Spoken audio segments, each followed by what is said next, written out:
Welcome दोस्तों, स्वागत है आपका अपने YouTube channel mix knowledge with Anurag में। तो दोस्तों आज हम समान हिंदी क्लास 12 का बोर्ड आंसर पेपर लेके आए हैं, जो सेम पैटर्न इसी तरह का आने वाला है।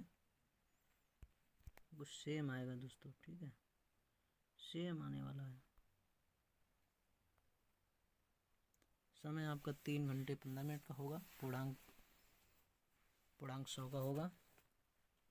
इसमें आपका खंड का और खंड खा 2 में डिवाइड होगा, जिसमें टोटल 14 क्वेश्चन आने वाले हैं। 14 क्वेश्चन आने वाले। खंड का में आपका संस्कृत दिग्दर्शिका के क्वेश्चन पूछे जाते हैं। तो दोस्तों आ जाओ, चलते हैं अपने क्वेश्चन में। तो पहला क्वेश्चन दिया गया है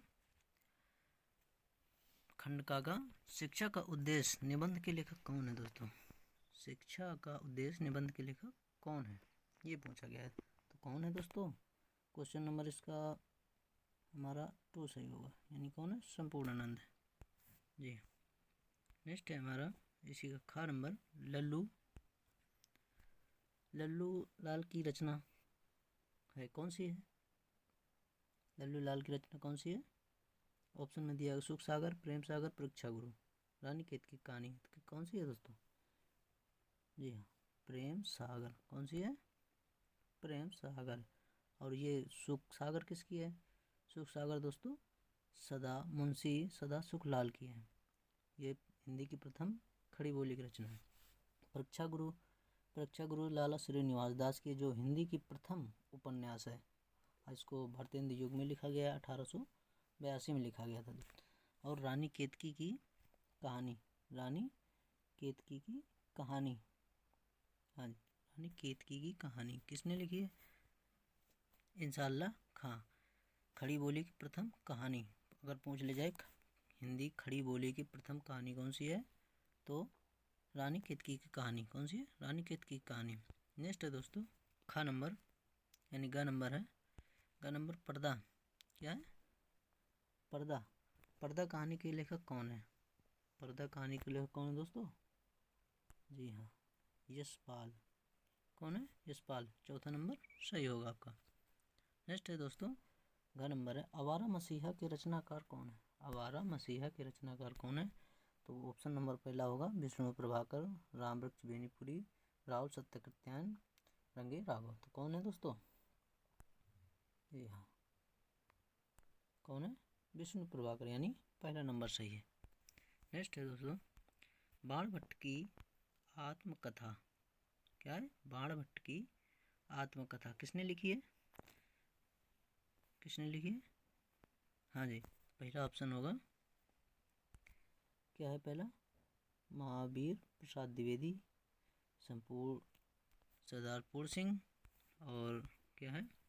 वासुदेव शरण अग्रवाल और हजारी प्रसाद द्विवेदी। तो कौन से होंगे दोस्तों? हजारी प्रसाद द्विवेदी। ऑप्शन नंबर चौथा सही होगा। कौन सा सही होगा? चौथा नंबर। बाणभट्ट की आत्मकथा के लेखक कौन है? हजारी प्रसाद द्विवेदी। नेक्स्ट है दोस्तों कमायनी किस युग की रचना है? कमायनी किस युग की रचना है? किस युग की है? द्विवेदी युग की है, छायावादी युग की है, भारतेंदु युग की है, प्रगतिवादी युग की है? किस युग की है? यहाँ छायावादी युग की है। किस युग की है? छायावादी युग की है। दोस्तों कभी कभी ये पूछ लेता है छायावादी के कवियों के 2 प्रमुख कवियों के नाम लिखे। तो आपको क्या देखना होगा? जयशंकर प्रसाद, महादेव वर्मा। क्या है? जयशंकर प्रसाद और महादेव वर्मा। या कहीं पूछ लेते द्विवेदी युग के 2 प्रमुख कवियों का नाम। तो क्या लिखना होगा? महावीर प्रसाद द्विवेदी, मैथिली शरण गुप्त। क्या है? महावीर प्रसाद द्विवेदी, मैथिली शरण गुप्त। भारतेंदु युग के 2 प्रमुख कवियों के नाम प्रताप नारायण मिश्र, भारतेंदु हरिश्चंद्र। कहीं पूछ लेते किस लेखक के नाम से युग चालू हुआ?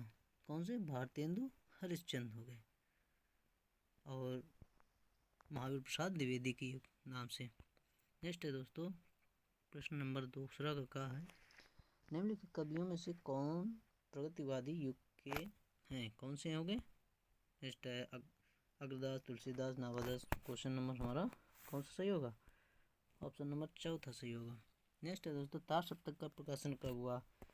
पहला नंबर 1941, दूसरा 1943, तीसरा 1954, कौन सा हुआ? 1943 में हुआ था। नेक्स्ट है दोस्तों, केराक द्विवेदी युग की रचना नहीं है। क्या नहीं है? द्विवेदी युग की रचना नहीं है। जी हाँ, तो ऑप्शन नंबर पहले में क्या है? प्रिय प्रवास, साकेत और भारत भारती। क्या है? भारत भारती। तो ये दोस्तों, और कमायनी, तो कमायनी किस युग की है? छायावादी युग की है दोस्तों। तो इसमें कौन सा सही होगा ऑप्शन? ऑप्शन नंबर हमारा सही होगा, ऑप्शन नंबर हमारा सही होगा कमायनी, यानी चौथा नंबर। ये दोस्तों महाकाव्य हैं जो किस युग में लिखे गए हैं? ये सब द्विवेदी युग के हैं। ठीक है दोस्तों। नेक्स्ट है, निम्नलिखित में से कौन सी कृति महाकाव्य नहीं है? कौन सी कृति महाकाव्य नहीं है? जी हाँ दोस्तों, ये सभी क्या हैं? पहला नंबर है रामचरितमानस। रामचरितमानस तो आपको पता ही होगा एक महाकाव्य है। साकेत, साकेत भी क्या है? महाकाव्य है। साकेत भी महाकाव्य है। ठीक है। नेक्स्ट है पद्मावत, मलिक मोहम्मद जैसी की रचना होगी। ठीक है। मामा क्या है आपका? मामा जो है एक महाकाव्य नहीं है। नेक्स्ट दोस्तों क्वेश्चन आएगा आपका, दिए गए पद्यांश यानी गद्यांश आधारित निम्नलिखित प्रश्नों का उत्तर दीजिए। ठीक है दोस्तों, तो आपको इसमें प्रस्तुत गद्यांश का संदर्भ लिखना होगा जिस पाठ से लिया गया है, उस लेखक का नाम लिखना होगा। निम्नलिखित गद्यांश हमारी पाठ्य पुस्तक जो है प्लस उसका नाम लिखना होगा। इसमें गद्यांश में मदर बर्ड की विशेषता क्या बताएगी, ये लिखना होगा। और साथ ही आपका रेखांकित जो आपको ये दिया गया है ना, रेखांकित में ये दीपक की ज्योत है, जागरूक जीवन की कहानी से वर्णित एकाग्र जीवन, आपको इसमें तीसरे नंबर में देना होगा। किस ज्योत का परस्पर ज्योत बताया गया है, भाषा शैली क्या है इसकी। और यह अथवा में दोस्तों इसमें लिखा गया है, क्वेश्चन दिखाते हैं, किसी एक का उत्तर देना होगा दोस्तों आपको। ठीक है, अथवा में चाहे ये कर दो चाहे उसको कर दो। ठीक है। उसके बाद आता है हमारा पद, यानी पद, इसको काव्यांजलि के नाम से आती है। निम्नलिखित दिए गए पद्यांश पर आधारित निम्नलिखित प्रश्नों को उत्तर दीजिए। जी हाँ, इसमें भी आपका रेखांकित, पाठ, ये सब 5 क्वेश्चन आएंगे। इसमें भाषा की विशेषता भी बतानी होगी, स्पष्ट बताना होगा, अलंकार भी बताना होगा, कौन सा अलंकार है, करके पहाड़ सो पाप मौन रह जाऊं, राई भर के अनुपात ना करने पाऊं, इसमें कौन सा अलंकार होगा दोस्तों। ठीक है।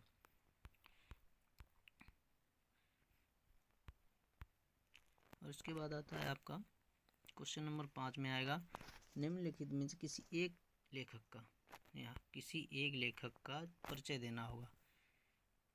किसी एक लेखक का परिचय देना होगा और उसकी रचना लिखनी होगी, साहित्यिक परिचय लिखना होगा।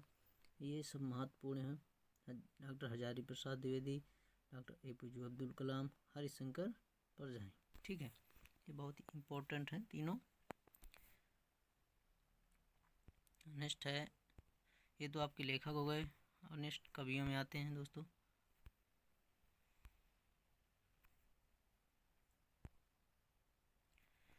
निम्नलिखित में से एक कवि की साहित्यिक परिचय दीजिए।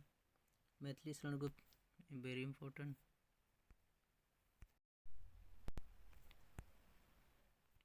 रामधारी सुमित्रानंद पंत, रामधारी सिंह दिनकर, ये तीनों बहुत ही इम्पोर्टेंट हैं। ठीक है। और महादेव वर्मा भी हैं, जयशंकर प्रसाद हो गए, इन सभी का आप 4 जीवन परिचय आपको रखना है, जिसमें से एक आपका आ ही जाएगा 100%। रामधारी सिंह दिनकर महत्वपूर्ण है। उसके बाद क्वेश्चन आता है छठवें में आता है आपका बहादुर पंचलाइट की कहानी का उद्देश्य। ये दोस्तों देखना है, आपका अथवा में से एक का करना होता है। ठीक है, अथवा में से आपको एक का करना होता है, किसी एक का। ठीक है, या तो आप अथवा में ये वाला कर सकते हैं, लाठी या ध्रुव यात्रा ये आपको नहीं करना है, आपको बहादुर पंच लाइन करना है। ठीक है, क्वेश्चन नंबर 6वें का आपको बहादुर वाला करना, और लाठी का भी कर सकते हैं चाहो तो। नेक्स्ट है हमारा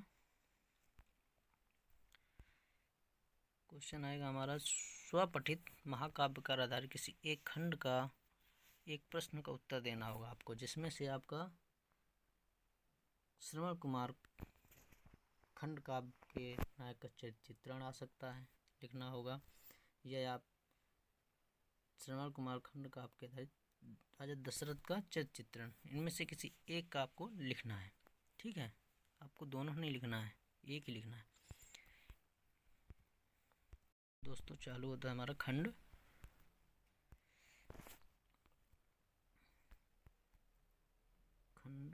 खा। खंड खा में आता है दोस्तों, संस्कृत दिग्दर्शिका से पूछे गए कुछ सवाल, गद्यांश भी आता है, प्रश्न उत्तर आते हैं, संस्कृत अनुवाद बनाने को आता है। 8वां नंबर आएगा, दिए गए संस्कृत पद्यांश में किसी एक का संदर्भ हिंदी में अनुवाद करना होगा। किसमें? हिंदी में अनुवाद करना होगा, जिसमें से आपके 2 दिए होंगे, जैसे मानमना विद्वान वक्ता धर्मे नेता पटवा पत्रकाशिता का हंस राज्य सदैव, इनमें से आपका एक करना होगा, वो भी हिंदी अनुवाद करके। ठीक है, फिर खा नंबर आ गया है 8वें का, दिए गए पद्यांश था ये पद्यांश एक संदर्भ सहित व्याख्या हिंदी अनुवाद, ये किस पाठ से लिया गया है ये लिखना होगा। फिर आता है दोस्तों मुहावरे आते हैं, क्या आते हैं? मुहावरे। इसमें निम्नलिखित मुहावरे से किसी एक का अर्थ लिखकर वाक्य में प्रयोग करिए। किसी एक का करना है दोस्तों, ना कि सभी करना है, एक का ओनली करना है। तलवार की धार पर चलना, इसमें से आप वाक्य प्रयोग बना सकते हैं, जैसे कि नशे की लत को छुड़ाना तलवार की धार के चलने के बराबर है, या आज के समय में मेहनत या ईमानदारी से कार्य को संभालना एक तलवार की धार पर चलने के बराबर। जैसे दूसरे नंबर का है, दूसरे नंबर में है टका सा जवाब देना, टका सा जवाब देना यानी साफ इनकार कर देना। नेक्स्ट है दाल में काला, यानी बढ़ा चढ़ा के बात को बढ़ाना। नेक्स्ट है दोस्तों नंबर, निम्नलिखित संधि विच्छेद करिए, संधि विच्छेद करिए। तो तथापि का संधि विच्छेद क्या होगा? क्या होगा? तथापि। अगर आप संधि पढ़े नहीं हो तो आपको वीडियो मिल जाएगा, आप पढ़ लीजिएगा। तथापि का क्या होगा? तथा धन अपि, बी नंबर ऑप्शन। कौन सा ऑप्शन होगा? B number. नेक्स्ट है दूसरा नंबर है परमेश्वरा का संधि विच्छेद क्या होगा? परमेश्वरा का संधि विच्छेद क्या होगा? तो ऑप्शन नंबर पहले में पर धन ईश्वरा परम ईश्वर, परम धन ईश्वरा परे मेश्वर, तो क्या होगा? ऑप्शन नंबर सी सही होगा हमारा। ठीक है, नेक्स्ट है दोस्तों गायक का संधि विच्छेद क्या होगा? गायिका का संधि विच्छेद क्या होगा? गायिका का संधि विच्छेद क्या होगा? ऑप्शन नंबर में दिया गया है गा धन आयका, बी नंबर गा धन यका गौ अका गायका, तो कौन सा होगा? ऑप्शन नंबर सी सही होगा।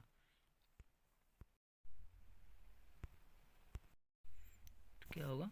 जैसा कि आपने 9 नंबर में देखा था, उसमें आपका मुहावरा था, लेकिन आपका वही यही जो समान यानी साहित्यिक हिंदी आएगा, उसमें आपका हिंदू में प्रश्न उत्तर आएंगे। आपके क्या आएंगे? प्रश्न उत्तर आएंगे। और 10वें नंबर में आपका 10वें नंबर में जैसे रस छंद अलंकार आएगा। ठीक है, जैसे इसमें संधि दिया गया उसमें रस छंद अलंकार आएगा आपका। तो चलते हैं नेक्स्ट क्वेश्चन की ओर। 10वें का ख नंबर है, निम्नलिखित दिए गए शब्दों में विभक्ति और वचन यानी राजन में विभक्ति व वचन कौन सा है? तो कौन सा होगा दोस्तों? देखते हैं। षष्ठी विभक्ति एक वचन, कौन सा है? षष्ठी विभक्ति एक वचन। ठीक है, दूसरा ऑप्शन होगा दूसरा ऑप्शन सप्तम विभक्ति एक वचन, पंचम विभक्ति दो वचन, पंचम विभक्ति एक वचन। तो इसमें कौन सा ऑप्शन सही होगा? बी नंबर, सप्तम विभक्ति होगा। सप्तम विभक्ति का पहला वचन होगा। ठीक है, चलते हैं नेक्स्ट क्वेश्चन में। सर्वेशम में कौन सी विभक्ति और कौन सा वचन होगा? तो पहला ऑप्शन होगा षष्ठी विभक्ति एक वचन, द्वितीय सप्तम विभक्ति बहुवचन, सी नंबर होगा षष्ठी विभक्ति बहुवचन, या डी नंबर चतुर्थ विभक्ति बहुवचन। तो कौन सा ऑप्शन होगा दोस्तों? कौन सा होगा सर्वेशम का? षष्ठी विभक्ति बहुवचन। कौन सा होगा? षष्ठी विभक्ति बहुवचन होगा। निम्नलिखित युग्म का सही अर्थ व चयन करिए। तो वसन और व्यसान, वसन और व्यसान का अर्थ क्या होगा? क्या होगा दोस्तों? विवश या व्याकुल, कवच या भोजन, वस्त्र या आदत, या विस्तार या अवधि। तो दोस्तों कौन सा होगा? सी नंबर, वस्त्र और आदत। क्या होगा? वस्त्र और आदत होगा। ठीक है, नेक्स्ट क्वेश्चन है अम्बुज, अम्बुज और अम्बुद, अम्बुज और अम्बुद का कौन सा होगा? बादल, समुद्र, जल, कमल और कमल, या बादल या समुद्र या कमल। तो कौन सा ऑप्शन सही होगा? सी नंबर सही होगा। कौन सा? सी नंबर, कमल और बादल। ठीक है, नेक्स्ट क्वेश्चन पे चलते हैं। नेक्स्ट क्वेश्चन है हमारा, निम्नलिखित शब्दों में से किसी एक शब्द के दो अर्थ लिखिए। किसी एक शब्द के दो अर्थ। ठीक है, यानी इसको हम पर्यायवाची बोलते हैं। अंबर, अंबर, पट, विधि और नाग।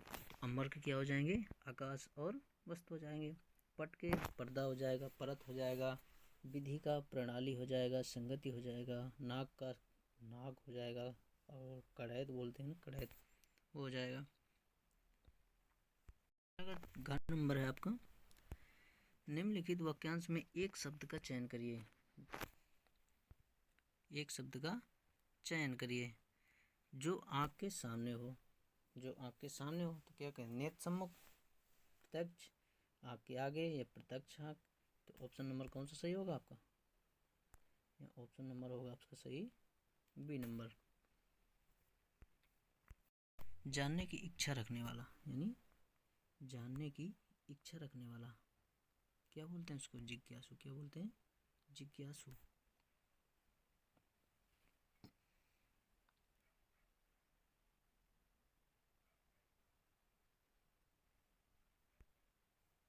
नेक्स्ट क्वेश्चन की ओर। निम्नलिखित में किसी दो वाक्य का शुद्ध करके लिखिए। तो दोस्तों उसमें आपको शुद्ध करने के लिए नहीं आएगा। सामान्य हिंदी, साहित्य हिंदी में आपको उसमें अलंकार, दोहा, छंद आएगा, और साथ ही समास भी आएगा। संस्कृत अनुवाद आएगा, संस्कृत अनुवाद आएगा। नेक्स्ट पेपर आपको मिल जाएगा, उसमें क्या आएगा?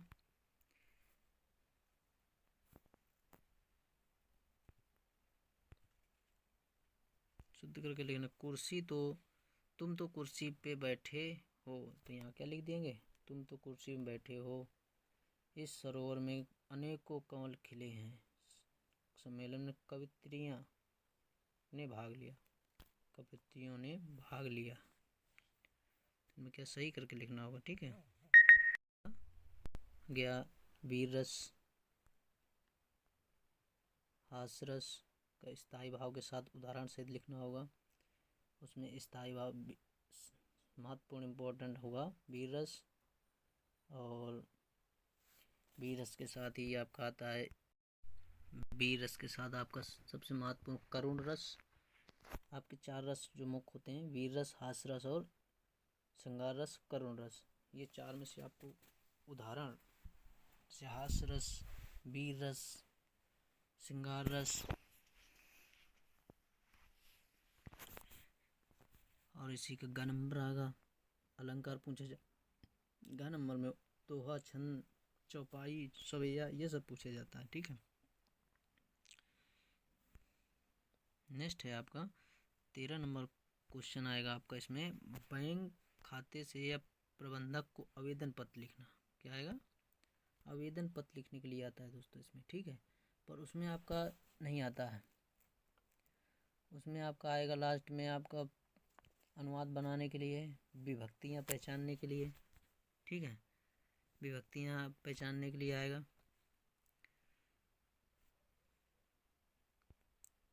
ये आपका 6 नंबर का होगा।